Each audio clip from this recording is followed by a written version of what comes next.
석 달 이상 지속적인 졸음이 있을 때는 내가 기면증이 아닌가라는 의심을 해봐야 됩니다.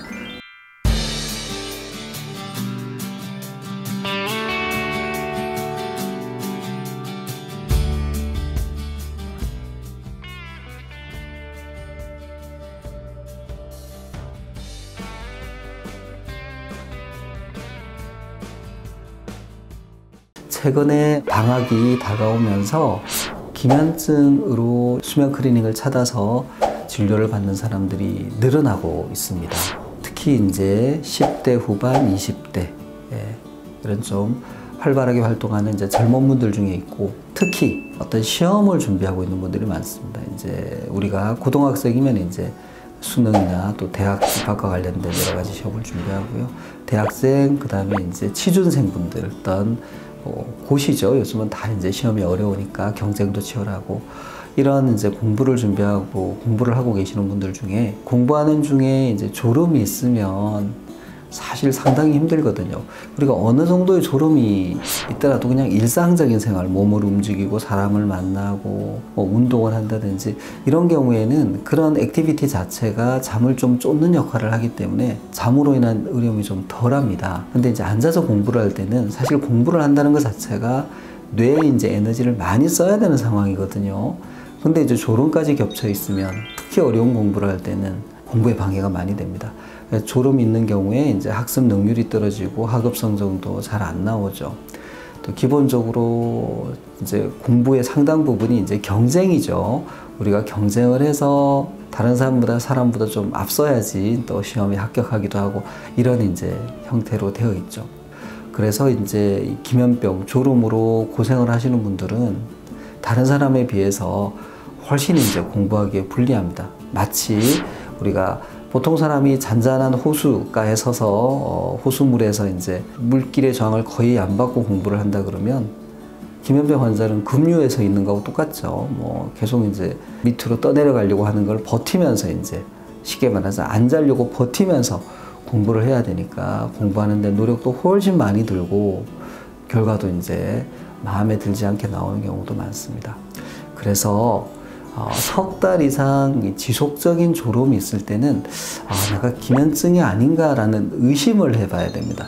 의심을 해보지 않으면 진단을 받을 기회가 없죠. 이게 이제 기면증, 특히 졸음병에 대한 진단은 물론 내가 주관적으로 졸음을 느낄 수 있죠. 나 참 많이 졸린다, 힘들다 이렇게 느낄 수 있는데, 그것만으로는 우리가 확진이 되지 않고 약을 처방할 수도 없습니다.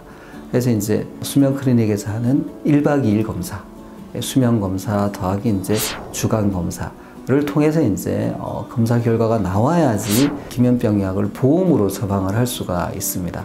그런 결과가 없으면 이제 본인이 원한다고 해서 그런 기면증 약을 함부로 그냥 처방할 수는 이제 없거든요. 또 기면병으로 진단이 되면 보험적으로 이제 건강보험에서 많은 혜택을 줍니다. 약값도 상당히 줄여드리고, 또 나중에 이제 남자분들 같은 경우에 이제 병역에서도 어떤 혜택을 받을 수 있는 경우가 많습니다. 그래서 기면병은 기본적으로 뇌에 약간의 이상으로 심한 졸음을 이제 경험하는 질환이고, 진단을 하고 약을 처방받아서 이제 복용을 하면 졸음으로 인한 어려움이 거의 없고 정상에 가까운 생활을 할 수 있는 질환입니다. 그래서 졸음이 좀 심하고 이럴 때는 이제 수면 클리닉을 찾아서 진단을 받는 것이 필요하고요. 제가 진료를 하다 보면 꽤 심한 졸음이 있는데 본인이 생각하기에 정말 기면증은 길 가다 쓰러져서 자야 되는 정도, 영화에 나오는 그 정도 졸음이 있어야지 이제 기면병이다 이렇게 생각을 하시고 병원에 오는 시간을 이제 늦추다가 정말 몇 년이 지나고 나서 상당히 이제 고생을 하다가 오시는 경우도 있거든요. 근데 정말 영화나 이런 어떤 이제 소설이나 이런 데 소개되는 기면증은 극단적으로 심한 경우라고 보시면 돼요. 정말 심한 경우라고 보시면 되고, 실제 기면병 환자들은 그 정도로 심하지는 않습니다.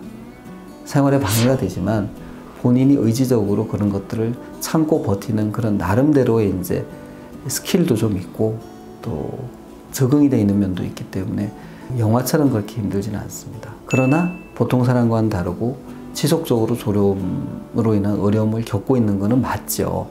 그래서 의심을 해봐야 되는 겁니다.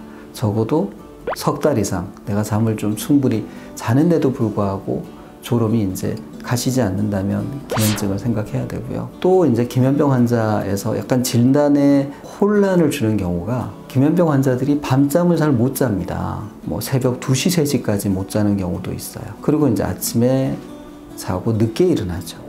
그리고 이제 낮에 활동하다가 또 낮잠을 좀 자고, 근데 정작 밤 10시, 11시, 12시에는 잠이 안 옵니다. 그래서 언뜻 보면 불면증 때문에 낮에 졸리는 걸로 보여요. 그래서 기면병으로 오지 않고 불면증으로 병원을 찾는 경우도 있고, 나는 밤에 잠만 잘 자면 해결될 거야 이렇게 또 생각하는 사람도 있습니다. 근데 실제로 보면 그렇지가 않고요. 낮 동안에 잤기 때문에 밤이 잠이 안 오고 밤에 잠을 못 자니까 낮에 더 졸리는 그런 악순환의 고리에 들어있는 경우도 많습니다.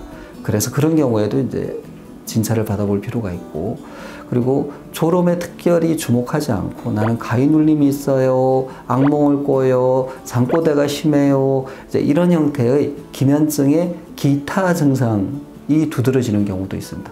그런 분들도 기면병으로 오는 게 아니고 몽유병 이런 걸로 이제 병원을 찾는 경우가 많죠. 그러나 그 경우도 우리가 검사를 해보면 기면병으로 진단이 되고 기면병에 준하는 치료를 하면 실제 증상이 상당히 많이 좋아지는 걸 우리가 경험할 수 있습니다. 그래서 전반적으로 졸음이 있고 수면과 관련해서 좀 여러 가지 이해가 되지 않는 현상이 있을 때는 수면 질환 전문 클리닉을 방문하셔야지 됩니다.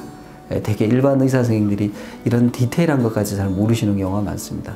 뭐 정신과나 신경과나 훌륭한 선생님들이 많으시지만 이제 본인들이 수면 질환에 대해서 좀 깊이 있게 공부를 하지 않으시면 이런 질환을 놓치는 경우가 많습니다. 그래서 수면 전문 클리닉을 방문하셔서 진단도 받아보고 치료도 해보시는 게 필요할 것 같습니다. 이상입니다.